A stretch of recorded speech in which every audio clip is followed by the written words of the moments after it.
like me, and it takes a couple of days to let the draft soak in, really allow the players that Brian Gutekunst went out and drafted to really soak in, absorb, do some research, a little bit more in-depth research on some of those players out there.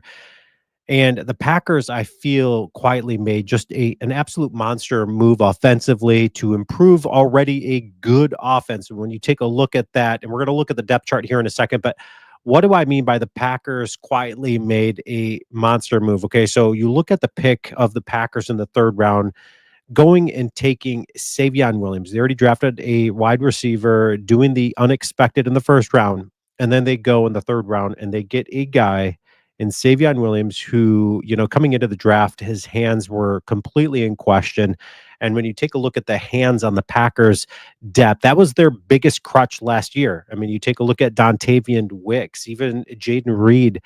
There was so many drop passes out there to where it left you questioning, oh my gosh, if some of these guys could hang on to the ball, this offense could be just absolutely monstrous, especially with Matt LaFleur as the coach. Okay, so you look at Savion Williams, RAS, coming into the NFL. He is an elite on size. Okay, and he's got really good speed. Okay, I should say really good, not just good. He's got really good speed.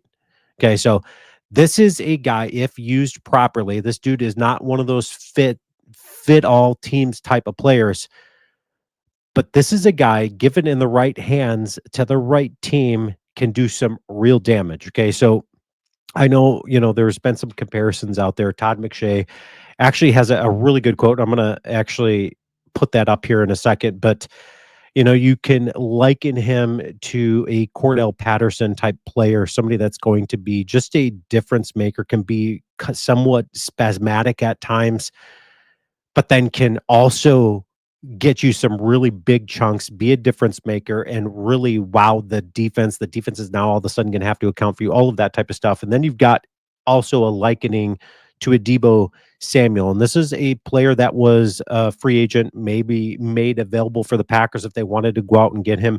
They don't. They would have used a lot of their cap space up to sign a talented player like Deebo Samuel. Instead, they look to the draft, and you got to give it to Brian Gutekunst because he sees players that could potentially be difference makers.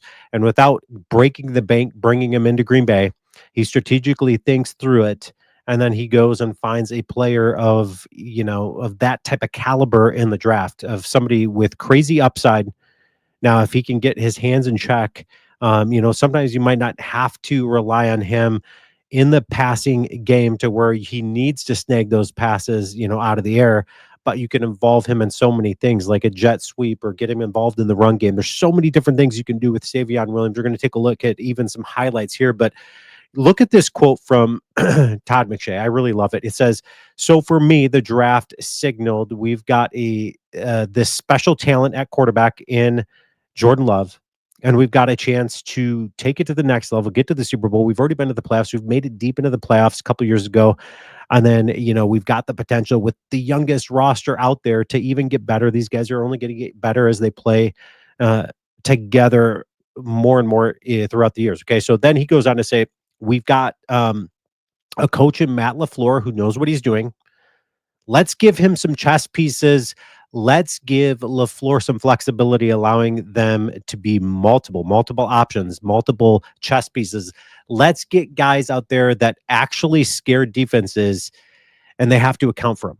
I absolutely love that quote. And he was talking about Savion Williams just being one of those guys. Okay, so you look at Savion Williams and the potential of this dude, given, of course, the right scenario and the right scene, this dude could do some damage. Okay, so let's look at the scouting report on Savion Williams coming into the NFL. Okay, so outstanding height, outstanding weight, speed, elite at the wide receiver position, explosive burst as a run after catch threat. And that's the biggest thing. Okay, so you look at Romeo Doubs, Dontavian Wicks, maybe not the most greatest with that skill set of run after the catch, yak yards.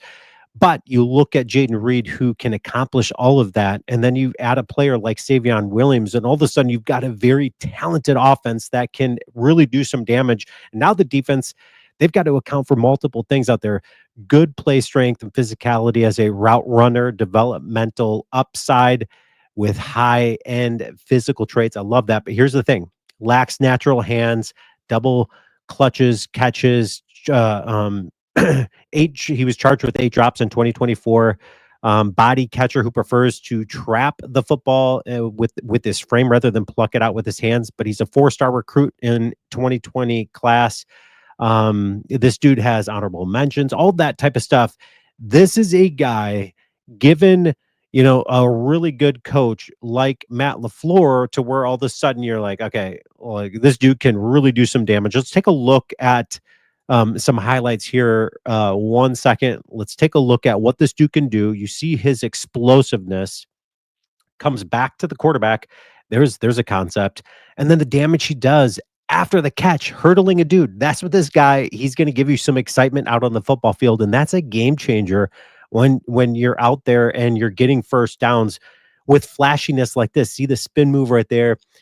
Crazy quick, gets into the end zone. This dude's very shifty. He makes defenders miss, kind of like Josh Jacobs last year, at the running back position. That dude was making everybody miss out there. And now when you can add a weapon like that in Jaden Reed and then Savion Williams, and then let's not forget Golden, you know what I mean? We've got some really great talent on our offense. And then you got Jordan Love, who the sky's the limit with that dude.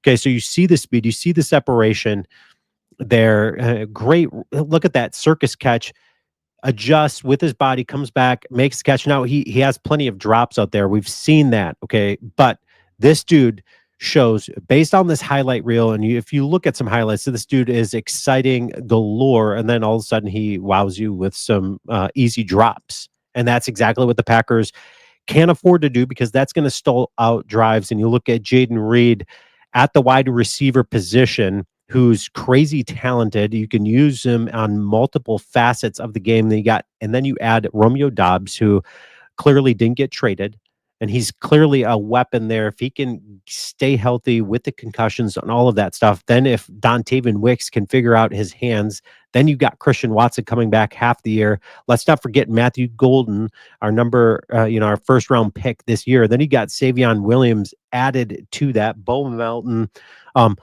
all this talent there in Green Bay. Bo Melton, by the way, special teams, that dude is an absolute stud. He stood out so much, and that's key.